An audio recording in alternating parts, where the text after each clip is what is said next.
கனடாவில் பல ஏடிஎம் கொள்ளை சம்பவங்கள் தொடர்பாக தமிழர் ஒருவர் கைது செய்யப்பட்டுள்ளார். பிராம்டன் நகரில் பல மாதங்களாக ஏடிஎம் கொள்ளையில் ஈடுபட்டு வந்த 34 வயதுடைய சுரேஷ்குமார் ராஜபுத்திரன் கைது செய்யப்பட்டுள்ளதாக அறிவிக்கப்பட்டுள்ளது. இவர் நிரந்தர முகவரி அற்றவர் என்பது தெரிவிக்கப்படுகிறது.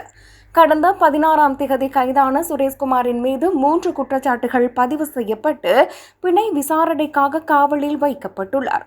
கடந்த மார்ச் மாதம் முதல் ஜூன் மாதங்களுக்கு இடையில் 3 கொள்ளை சம்பவங்கள் இடம்பெற்றுள்ளன. பாதிக்கப்பட்டவர்கள் வங்கி இயந்திரத்திலிருந்து பணத்தை பெறும் வரை சந்தேக நபர் ஏடிஎம் அறைக்குள் காத்திருந்ததாக போலீசார் குற்றம் சாட்டுகின்றனர். பாதிக்கப்பட்டவர்கள் தங்கள் பரிவர்த்தனைகளை முடித்தவுடன் சந்தேக நபர் அவர்களை தாக்கி அவர்களின் பணத்தை திருடி சென்றுள்ளார்.